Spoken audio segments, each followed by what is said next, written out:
Brewer Spotlight. Today I am here with Scott Poynton. Scott, please introduce yourself to the world of Voss. All right, hello. So as Ed said, my name's Scott. I started homebrewing in 2008. I became aware that homebrewing was a thing while I was in college many years ago. And I met a guy, in hindsight, I know this now, was not a very good homebrewer, but he was doing it at least. And this would have been in the 90s, and it's always stuck in the back of my mind that this is a thing that you can do, and I was intrigued but never got around to doing it. And then in 2007, 8, somewhere in there, I bought a homebrewing kit of equipment from Northern Brewer. Finally got around to using it in, I think, the summer of 2008 for the first time, and it's all history from there. I will say, I work with a guy who was a home brewer, became an award-winning home brewer, and then became a pro brewer. And I sat in the lunchroom every day hearing him talk about beer and brewing beer, and it not only inspired me to become a brewer, but also I sort of stood on his shoulders, so I was able to kind of skip some of the rookie mistakes that maybe someone just figuring it out on their own might make. But I always like to throw some credit to Mike Pazan, because he's the one that really got me into this and helped me not make a lot of mistakes at the beginning. Cheers. Cheers. All right. So, what was the first beer that you actually brewed? So the first beer I brewed was a kit from Northern Brewer, and I was in the midst of just a crazy love affair with hoppy beers at the time. And so the kit was called, it was a pale ale kit, it was called Tongue Splitter, and it was meant to be just like a crazy hoppy, crazy bitter pale ale. And I was focused on lots of different things on my first brew day, but I'm following Northern Brewer's instructions to the letter, and they didn't have me use a hydrometer, weirdly. So at the end of the brew day, this is a partial, this is an extract batch, so it's a partial wort boil. So I'm gonna have to dilute it with water at the end, of course.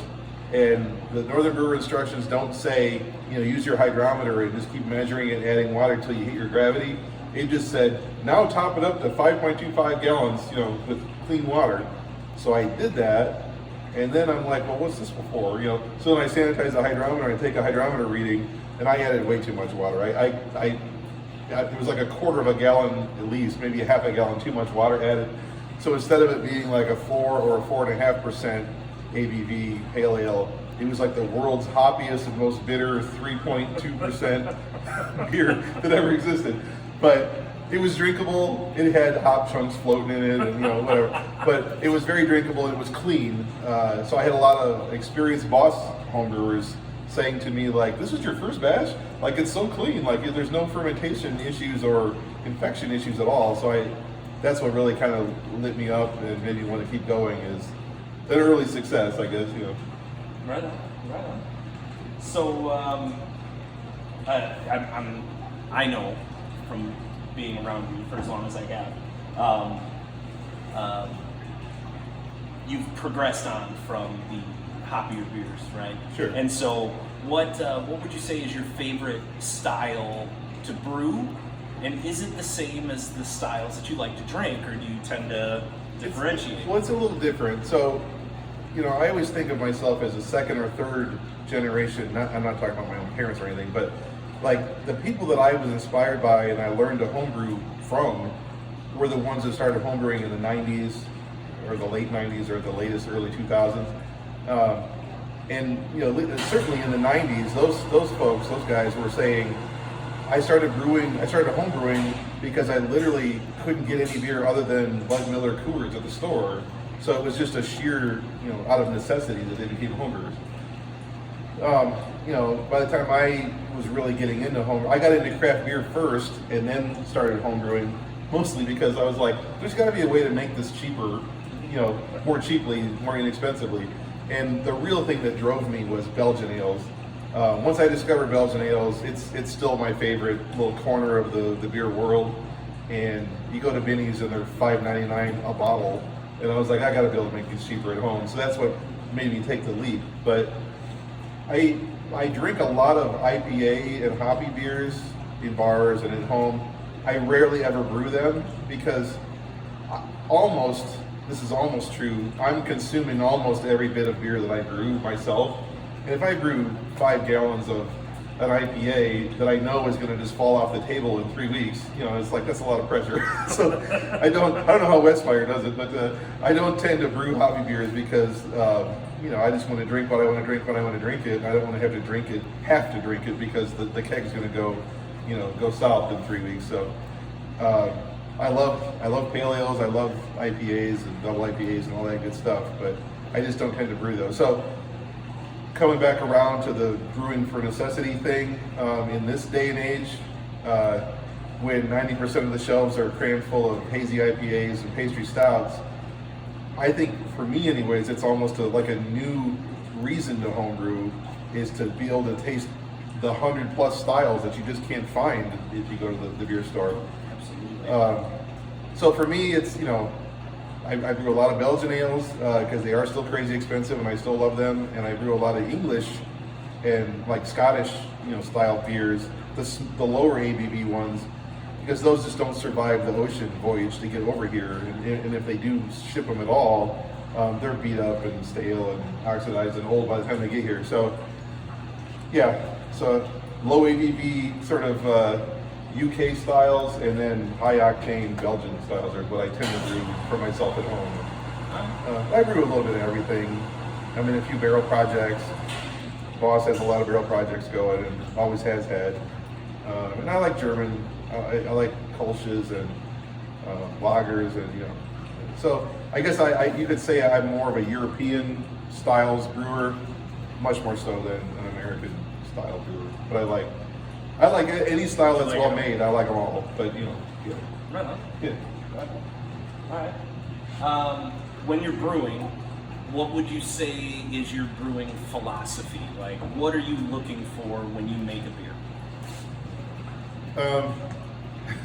Well, I'm the kind of the cold side guy, so every bit of brewing matters. The recipe matters, the freshness of the ingredients, all that stuff matters. The equipment, every bit of it matters. But I always feel like human beings have been making beer for 11,000 years that we know of, and so practically cavemen were making beer, and so if they could do it, I'm like, do we really need to sweat the small stuff? So through the arc of my homebrewing, career, if you want to call it that, I've kind of figured out what really matters and what doesn't, and I just don't worry about the things that don't matter. So I'm not saying it's not a worthy enterprise to geek out over water chemistry, but you can go pretty far without ever worrying about water chemistry. So I just don't. I don't enjoy that corner of the brewing sciences. It's too much like a high school, college chemistry class, and I hated that class. So I just kind of stay out of the water part. And you can do worse than just using RO water with a one salt addition to it to match whatever style you're brewing. So yeah, I just try to keep it simple. My home brewery motto is blissfully inefficient. So efficiency matters to a brewery like this. When you're using 1,300 pounds of grain or some crazy thing, then the price of the grain or what brew house efficiency you're getting really matters. In my little brewery, it's kind of like if I can shorten my brew day by a half an hour by not sparging too quickly, I'll just put in an extra half a pound of grain and sparge too quickly, and I wasted $1, but my brew day was a half an hour shorter. So I'm blissfully inefficient. I don't really care about efficiency because I don't have to because I'm a home brewer. Nice. Yeah. Nice. All right. So you've been brewing for, you said 2008? Yeah. So a long time. Yeah. What would you say is your favorite tool in the arsenal? But when you go to brew, this is the absolute, I need this specific piece of gear to make my brew day or packaging day or whatever that is better. Sure. This is the key piece. Well, to be honest with you, this is going to sound ridiculous, but I brew in my garage. I started out in the kitchen with extract brewing, and now I brew all grain. I'm in the garage. I built my own brew stand. It's a 3-tier sort of situation, but about a year and a half ago, I put a really awesome stainless steel sink in my garage, and that's my favorite thing. like it makes the brew day so much easier because I used to have to, at the end of the brew day when you have all that stuff to clean, doing that in the little kitchen sink and traipsing back and forth from the garage to the kitchen and dirtying up the floor and angering my wife and like having to then mop the floor in the kitchen when it was all over with. Now I've got like it's about 20 inches deep or front to back by like 4 feet wide by about this deep stainless steel sink in my garage. It's meant for like washing dogs is what it is. Okay. It's one of those. Dog sink. It's a dog sink. And I mean I can put like 3 buckets and a boil kettle in there at once. It's just amazing. So that just makes my life easier as a home brewer to have that awesome ability to clean up in the garage. And I put a 1-horse garbage disposal on it, on the bottom, so I can throw the hops, and even after I clean out the mash tun, the little bit of spent grain that goes down the drain, I don't have to worry about it because that thing can grind up beef bones. so that's probably right now my favorite piece of equipment. But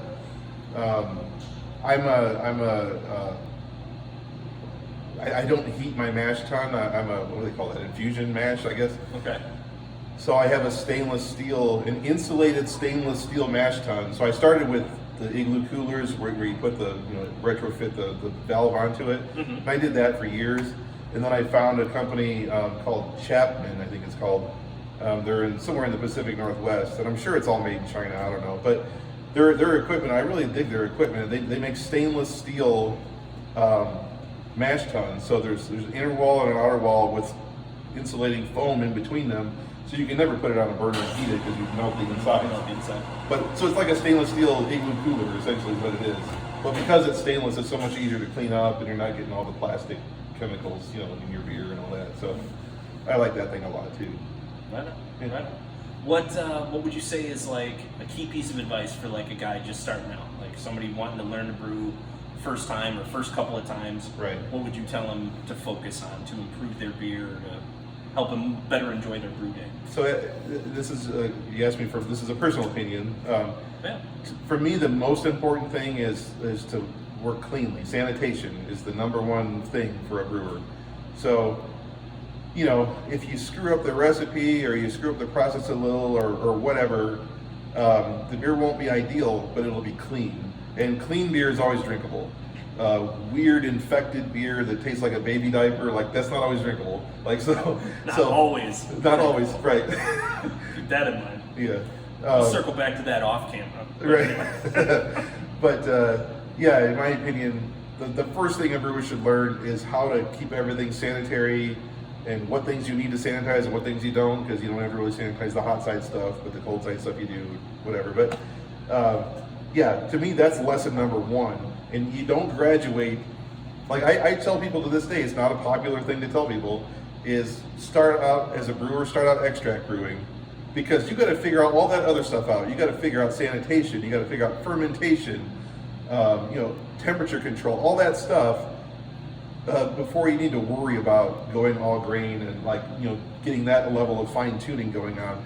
Because if you jump to all grain before you've really figured out how to make clean beer or how to ferment it well, it doesn't matter that you've gone all grain because you're making kind of crummy beer more cheaply. There you go. Amazing. Right. But it's better to pay attention to what matters first and then worry about the fine details later. There we go. I like it. So that brings us to what's in our glasses today. So why don't you enlighten everyone as to what we're drinking tonight? Yeah, so in 2012, I was still, I had been a home brewer for 4 years at that point, and I was still trying new styles that I'd never brewed before. And I was looking for something just lighter, not lighter in color, but lighter in ABV to brew. And I stumbled across the recipe for English Dark Mild, and I brewed it and just fell in love with that style. And later on that year, this recipe won a Best of Show medal at the Babel Homebrewers, Babel Brew Off, I think was the name of their competition. It's a Northern Chicagoland competition. Anyways, it won Best of Show at that competition. And then the Ram restaurant in Wheeling, Illinois, my prize was I got to go there and scale this recipe up and brew it with them. So we did that. And then 6 months later, they had some left. They entered it into the Great American Beer Fest Pro-Am competition, and it won a silver medal that year in the Pro-Am. So I've been brewing this once or twice a year since 2012 and entering it into lots of competitions. And the thing I love about this beer is it's as full flavored as a good porter, but it's 4%. This one's 4.2, I think. It's always like 3.8 to 4.2% ABV, so very crushable. And I probably do this backwards compared to most people, but I like to have a beer like this on my taps at home. So at the end of the night, when I shouldn't have another beer, but I'm going to, I can I can pour a 3.5 or 4% beer, and still have the mental pleasure of like drinking another beer without paying too hard for it because it's pretty low ABV. I gotta say, I really like this beer. It's roasty, it's smooth, it's clean. There's a slight sweetness to it. Yeah. All within, obviously all within style, but like it's not a style that I feel like gets a lot of commercial love normally, and so it was a wonderful chance to get to break this out here at Evil Horse Brewing in Crete, to be able to get this commercially made and in people's hands. And this is one of those styles, it's obviously an English style, and in England, and this is true all over the world, the young people, and I'm not picking on young people, but 22-year-olds, none of them want to drink what their dad drinks or what their grandpa drinks. It's just, everybody wants to go in their own new direction or whatever. So, the beginnings of craft beer were people saying, I don't want to drink Dad's, Old Milwaukee, I want to drink something better. Well, unfortunately, in the UK, in Britain, the 20-somethings for a number of years now are saying, I don't want to drink real ale, I don't want to drink mild. That's what my grandpa drinks, mild ale. So there's hardly any breweries left at all in the UK that brew this style. So there's far more breweries in the US that want to just play the field and brew all the styles brewing this than there are left in England. My wife's English by birth, I named this beer after her. When we go to England, they're all about American hops and American pale ale and American IPA with American hops because that's new and fresh and exciting to them. They want to brew and drink the new exciting stuff to them. And when we go over there, I'm like, why in the world will I order an American IPA? I can have 7,000 of those at home. So when I can find it, these are the kinds of things that I drink in the UK. So this is why I want to brew it at home, because I can't get it anywhere. Love it. Yeah. Love it all. All right. Well, this was your Brewers Spotlight with our guest today, Scott Poynton. Cheers all, and safe brewing. Cheers.